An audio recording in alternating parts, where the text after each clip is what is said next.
নমস্কার বন্ধুরা, পম্পার কিচেনে আপনাদের সকলকে স্বাগত। এখন তো পাকা আমের সময়, তাই আজ আমি একটা ঠান্ডা ঠান্ডা আমের ডেজার্টের রেসিপি আপনাদের সাথে শেয়ার করব। সামান্য কয়েকটা ঘরোয়া উপকরণ হলেই এই ডেজার্টটা বানানো হয়ে যায়, আর এটা বানানো ভীষণই সহজ। একবার দেখলে যে কেউ বানাতে পারবে। শুধু তাই নয়, এটা দেখতে যেমন সুন্দর, খেতে তেমনই অপূর্ব। অল্প একটু খেলে দেখবেন মনই ভরবে না। তাহলে চলুন দেরি না করে এই প্রচণ্ড গরম থেকে একটু স্বস্তি পেতে ঠান্ডা ঠান্ডা আমের এই ডেজার্টের রেসিপিটা দেখে নেওয়া যাক। আজকে যে ম্যাঙ্গো ডেজার্টটা বানাবো তার জন্য দেখুন, প্রথমে আমি আমটা দেখাচ্ছি না, দেখাচ্ছি প্রথমে দেখুন স্লাইস রুটি। এই স্লাইস রুটি আমার দরকার। তো আমটাকে আমি পরে আপনাদের দেখাচ্ছি আম কিভাবে ব্যবহার করবো বা কটা লাগবে। তার আগে দেখুন বেশ কয়েকটা আমি স্লাইস রুটি নিয়েছি। তো রুটির এই ধারের পোর্শন কিন্তু কাটার দরকার নেই। এবার দেখুন ডেজার্টটা আমি যেখানে জমাবো, মানে ধরুন এই পাত্রের মধ্যে আমি ডেজার্টটা জমাবো, তাই পাত্রটা নিয়ে নিয়েছি। পাত্রের মাপ করে কিন্তু রুটিটাকে আমার কাটতে হবে। এই দেখুন একটা রুটি দিয়েছি। এবার দেখুন কিভাবে জায়গা রয়েছে, এভাবে কিন্তু জায়গা খালি রয়েছে। এবার এই রুটিটাকে এইভাবে আমি মাপ নিয়ে নেব। এটাকে আমি দেখুন দু টুকরো করে নেব। এইভাবে করলে বেটার হবে। এই দেখুন দু টুকরো করে নিলাম। এবার দেখাচ্ছি দেখুন, এই দেখুন এখানে একটা দিয়ে দিলাম। এইভাবে কিন্তু আর একটা রুটি আমার লাগবে। কিভাবে আমি ব্যবহার করবো সেটা আমি পরে দেখাবো। এই দুটো আমার লাগবে। আর একটা রুটি আমি কেটে নিলাম।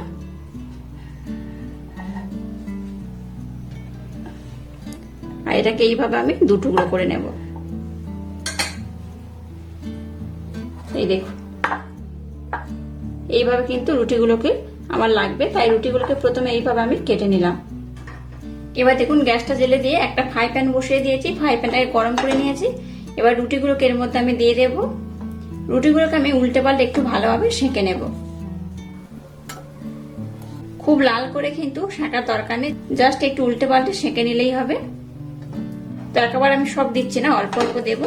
আর এইভাবে একটু সেঁকে নেব। দেখুন রুটিগুলোকে উল্টে পাল্টে একটু হালকা করে সেঁকে নিয়েছি। আবারও বলছি, রুটিগুলো কিন্তু পুড়িয়ে ফেলবেন না বা লাল করবেন না, জাস্ট এইভাবে একটু উল্টে পাল্টে ভেজে নিলেই হবে। এবার এই রুটিগুলোকে আমি উঠিয়ে নেব। আর বাকি যে রুটিগুলো রয়েছে সেগুলোকে আমি একইভাবে আবার একটু সেঁকে নেব। এবার দেখুন একটা দুধের প্যাকেট আমি নিয়েছি। এখানে আমি 500 ml দুধ ব্যবহার করব। আর নিয়েছি দেখুন ফুল ক্রিম মিল্ক। আমি একদম যে দুধগুলো একদম ফুল ক্রিম হয় সেই দুধটা এখানে ব্যবহার করছি।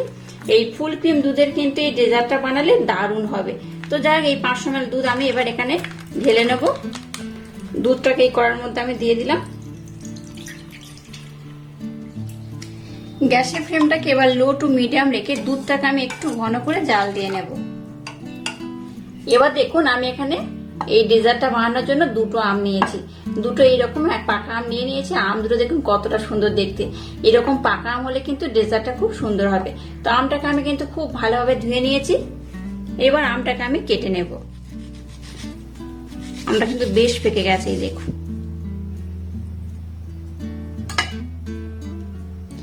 যে কোনো আম কিন্তু আপনারা এই ডেজার্টটা বানানোর জন্য ব্যবহার করতে পারেন। এবার একটা আম কেটে আমি আপনাদের দেখিয়ে দিচ্ছি, দেখুন। এবার এইভাবে ছুরির মাধ্যমে খোসার মধ্যে থেকে এইভাবে কিন্তু কেটে তুলে নিতে হবে। এইভাবে ছোট ছোট টুকরো করে কেটে নেব। এই দেখুন দুটো আম কিন্তু একইভাবে আমি কেটে নেব। এবার দেখুন একটা চামচ নিয়েছি। চামচের মাধ্যমে এইভাবে কিন্তু উঠিয়ে নিতে হবে। এই দেখুন এইভাবে কিউব শেপ থাকবে বা এরকম ছোট ছোট টুকরো থাকবে, এইভাবে উঠিয়ে নিতে হবে। এই দেখুন দেখলেন তো, এইভাবে কিন্তু প্রথমে দুটো আম আমি খুব ভালোভাবে কেটে নেব। দুধটাকে দেখুন আমি কিন্তু বেশ ঘন করে জাল দিয়ে নিয়েছি, দেখতেই পাচ্ছেন একদম ঘন করে জাল দিয়ে নিয়েছি। এই পর্যায়ে মিষ্টির জন্য এখানে আমি ব্লেন্ড করে রাখা মিছরি ব্যবহার করব 2 চামচ। খুব বেশি দরকার নেই, 2 চামচ দিলেই হবে। আমি এখানে মিষ্টির জন্য মিছরি ব্যবহার করলাম, আপনারা চাইলে কিন্তু এখানে চিনিও ব্যবহার করতে পারেন। তো আবার আমি দুধটাকে একটু ঘন করে জাল দিয়ে নেব। এবার দেখুন ওই দুধ থেকে কিন্তু আমি অল্প একটু করে দুধ তুলে নিয়েছিলাম, এখানে একটা বাটিতে নিয়েছি, এই একটা বাটিতে নিয়েছি। দুটো কিভাবে ব্যবহার করবো আমি আপনাদের দেখিয়ে দেব। যে বাটির মধ্যে দেখুন দুধটা একটু কম রয়েছে, সেখানে আমি 1 চামচ এই ব্লেন্ড করে রাখা মিছরি দিয়ে দিলাম। খুব বেশি দেওয়ার দরকার নেই, 1 চামচ দিলেই হবে। এবার এই গরম দুধের সাথে মিছরিটাকে আমি খুব ভালোভাবে ব্লেন্ড করে নেব। আর এখানে যে দুধটা নিয়েছি, দুধটা একটু গরম রয়েছে, এটার কাজ আমি একটু পরে দেখাবো। এই দুধটা একটু ঠান্ডা হলে তবে কিন্তু এর কাজটা আমি করতে পারবো। তো দুধটাকে একটু ঠান্ডা করে নেব, তারপর আমি দেখাচ্ছি এই দুধটা কিভাবে ব্যবহার করব। দেখুন দুধটাকে একটু আমি ঠান্ডা করে নিয়েছি। এবার এখানে দিয়ে দেব কাস্টার্ড পাউডার। খুব বেশি নয়, এই 1/2 চামচ কাস্টার্ড পাউডার আমি এখানে দিয়ে দেব। কাস্টার্ড পাউডারটাকে দুধের সাথে আমি খুব ভালোভাবে মেল্ট করে নেব। একদম 1/2 চামচ দিলেই কিন্তু হবে।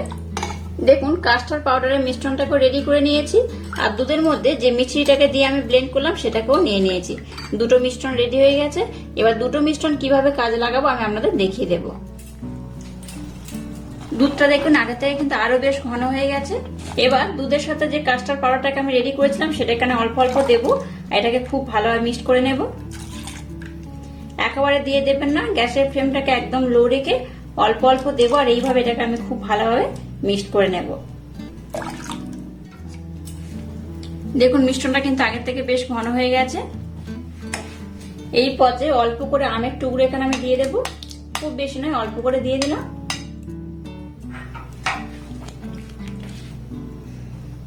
আজকে এই ম্যাঙ্গো ডেজার্টটা যেভাবে বানাচ্ছি আমার মতো একবার বানিয়ে দেখবেন, দুর্দান্ত খেতে হয়। একবার খেলে দেখবেন আপনাদের বারবার বানিয়ে খেতে ইচ্ছা হবে। আর এই প্রচন্ড গরমের সময় কম বেশি আইসক্রিম তো আমরা বানিয়েই থাকি, কিন্তু এইভাবে ডেজার্টটা বানিয়ে দেখবেন, অসাধারণ খেতে হয়। তো যাই হোক, মিষ্টনটাকে কিন্তু খুব বেশি ঘন করা যাবে না। গ্যাসের ফ্লেমটাকে লো রেখে এটাকে আমি আরো 2 থেকে 3 মিনিট খুব ভালোভাবে ফুটিয়ে নেব। দেখুন 2 থেকে 3 মিনিট সময় দিয়ে এটাকে আমি একটু ফুটিয়ে নিয়েছি। আগে থেকে কিন্তু বেশ ঘন হয়ে গেছে, এই দেখুন এইরকম হলে হবে। আর এটা যখন ঠান্ডা হবে এটা কিন্তু আরো ঘন হয়ে যাবে, তাই এটাকে আমি আরো বেশি ঘন করে ফোটাবো না, এটা এইরকমই থাকবে। এবার আমি গ্যাসটাকে বন্ধ করে দিলাম। এবার দেখুন পাত্রটাকে আমি নিয়ে নিয়েছি, আর যে রুটিগুলোকে আমি সেঁকে নিয়েছিলাম সেটাও নিয়ে নিয়েছি। এবার এটাকে এইভাবে দিয়ে দেবো।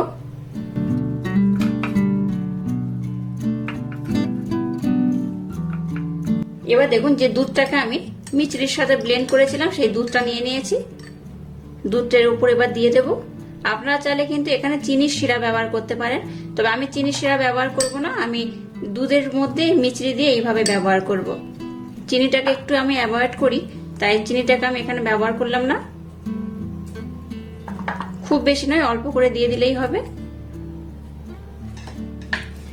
এবার যে কাস্টার্ড পাউডার দিয়ে ক্ষীরটাকে বানিয়েছিলাম সেটার মধ্যে দিয়ে দেব। দুধ আর কাস্টার্ড পাউডার দিয়ে বানানো এই ক্ষীরটা কিন্তু দারুণ খেতে হয়। আর এখানে যেহেতু আমি আমও ব্যবহার করেছি তার জন্য কিন্তু অসাধারণ লাগবে। এইভাবে ভরে ভরে আমি দিয়ে দেব। গরম অবস্থায় কিন্তু এটাকে এইভাবে দেবেন, ঠান্ডা করবেন না। এবার যে আমটাকে আমি টুকরো টুকরো করে কেটে রেখে দিয়েছিলাম সেই আমটা নিয়ে নিলাম, সেই আমটাকে এর মধ্যে এইভাবে দিয়ে দেব। একদম ইউনিক পদ্ধতিতে আজকে যে ডেজার্টটা বানাচ্ছি অবশ্যই একবার ট্রাই করবেন, আশা করছি আপনাদের ভীষণ ভালো লাগবে। দেখুন একটা লেয়ার আমি খুব ভালোভাবে দিয়ে দিয়েছি, এর উপর আমি আবার একটা লেয়ার দিয়ে দেব।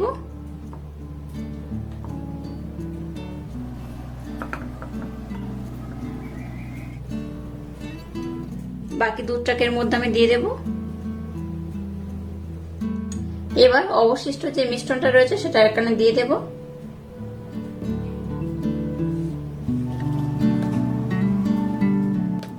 দেখুন ক্ষীরটাকে আমি এর মধ্যে দিয়ে দিয়েছি, আবার এই আমটাকে আমি দিয়ে দেব।